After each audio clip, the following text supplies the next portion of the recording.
Delaware County's only live television newscast from Ball State University's Unified Media Newsroom. You're watching NewsLink Indiana Midday.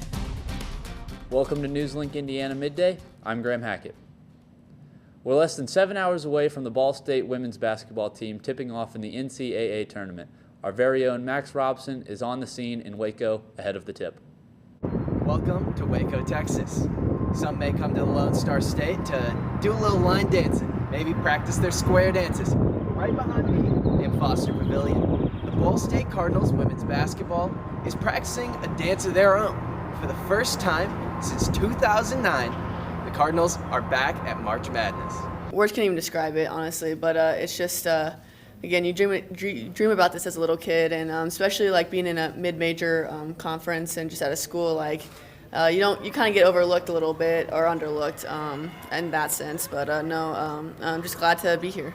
For the MAC Player of the Year and 6 other athletes on this roster, this dance will be their last together, and it means everything to the Cardinal Guard. Oh yeah, I mean, it means everything. I mean, we've been kind of through the thick and thin, so I mean, it's just, we had a goal at this beginning of the year, and we got together, and we were like, we have to do this. Like, this is our last go around, and especially like during halftime in the Toledo game, like we were in the locker room like talking like this is it. Like, we have to like keep our heads up and keep going, and something fired underneath Alex's butt, and she was on fire. So no, it's just, this team is just so tough, and we're just so grateful to have this opportunity.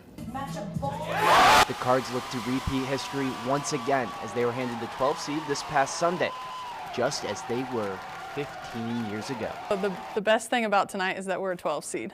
That's what we were when we went and beat Tennessee in the first round. So I'm over the moon that that's the seed that we are, because history is definitely going to repeat itself.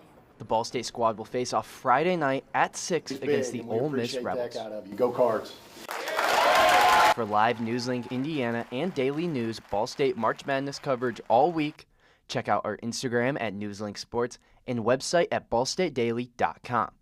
In Waco, Texas, Max Robson, NewsLink Indiana. Taking things to the high school scene, the IHSAA boys basketball playoffs are in full swing.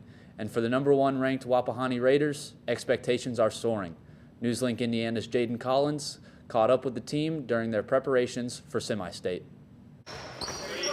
For many basketball teams across the state, the off-season has arrived early. But in the confines of this gymnasium in Selma, a juggernaut remains hard at work. The Wapahani Raiders have 26 wins to only 1 loss, and they have just won their 3rd straight regional championship. They've stayed very consistent throughout the year. We don't have a lot of bad practices. We don't have a lot of anything that goes wrong. We don't have drama. We just have guys that show up that enjoy being around each other and the coaches and want to win, and it's fun. The #1 team in Class 2A is looking to punch their ticket to the state championship for the 2nd year in a row. After falling last year to Brownstown Central, this year's group wants to end their season on a high note. You know, when we come in here every day in practice and we see that runner-up banner on the wall, it's a good reminder of, you know, what we accomplished last year, but it's also a really good reminder of what we have to do to get back there and to get to the next level. I mean, just wanting to be back at that same stage is really like eye-opening to us, wanting to get back and go win it. To succeed at such a high level, the Raiders have relied on their brotherhood, which has been a cornerstone for the team during this incredible run. We've just been playing together for a really long time, and we've just built a lot of chemistry up, and I mean, like, it feels like a family. It feels like playing basketball with your family. I don't know. It doesn't feel like just playing with any other team. In addition to their support for each other, the Raiders also rely on support from a community where basketball is everything. It just shows. It shows when we ride our bus into Selma and everyone's sitting outside and cheering us on and giving us high fives. It's amazing, and it's just really cool to see. We played 50 minutes away from home, and we're packing stands, and everybody's coming out to support. I mean, it's really awesome to see. I mean, I think the community's a driving factor behind the team, and I feel like if they didn't show up, I don't think we would. The team, along with the Wapahani community, will look to keep the remarkable season alive when they travel to Michigan City on Saturday for semi-state. In Selma, Jaden Collins, NewsLink Indiana. Let's take a look at today's NewsLink Indiana weather. These are the conditions right now. It's 42 degrees under sunny skies. Expect more clouds coming in this afternoon with a high in the middle 50s. It'll feel like early spring in the 7-day forecast. High temperatures will be mostly in the 40s and 50s. The next chance of rain is Sunday. The Department of Government Efficiency is still trying to get a hold of private U.S. data. President Donald Trump signed an executive order Thursday that appears to empower Doge.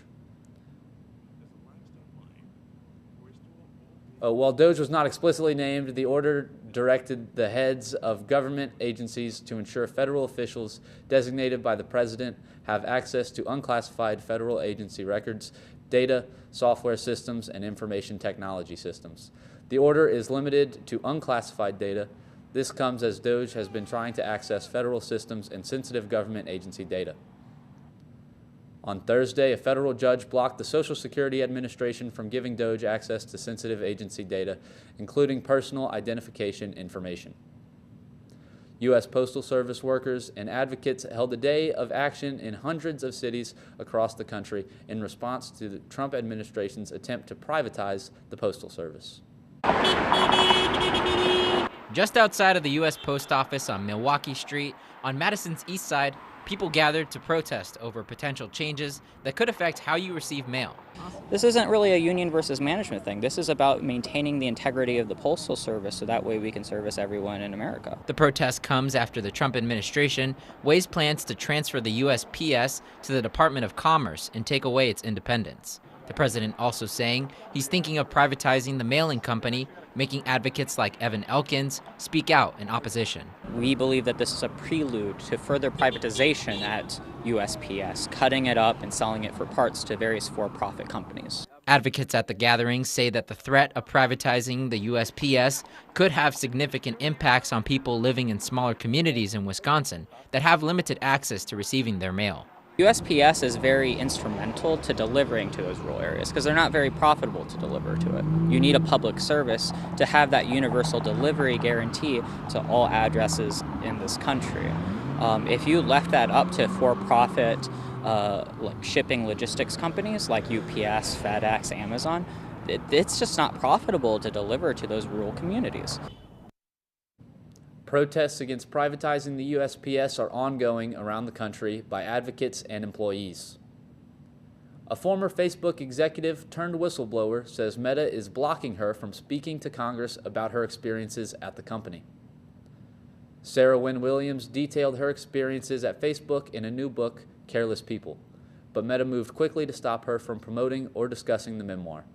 The company says she violated a non-disparagement agreement, and an arbitrator has temporarily ordered Wynne Williams to stop promoting the book or making any critical comments related to Meta.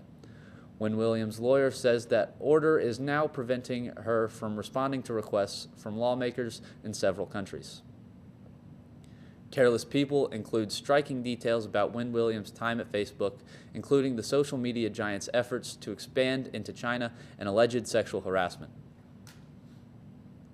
Mariah Carey isn't the Grinch who stole a Christmas song. A copyright lawsuit over her classic All I Want for Christmas Is You was dismissed in a Los Angeles court. Songwriters Andy Stone and Troy Powers had sought $20 million in damages, claiming Carey stole their track of the same name. However, an analysis of both songs by a musicologist determined the similarities were, quote, fragmentary. According to court documents, it was determined there was a lack of evidence to prove the allegations of theft. Carey's song has sold more than 10 million copies and has been streamed over 2 billion times as of last December. And that's your NewsLink webcast for today. Thanks for joining us. Be sure to join us tonight at 6:57 on Ball State PBS. And for news anywhere, anytime, go to ballstatedaily.com.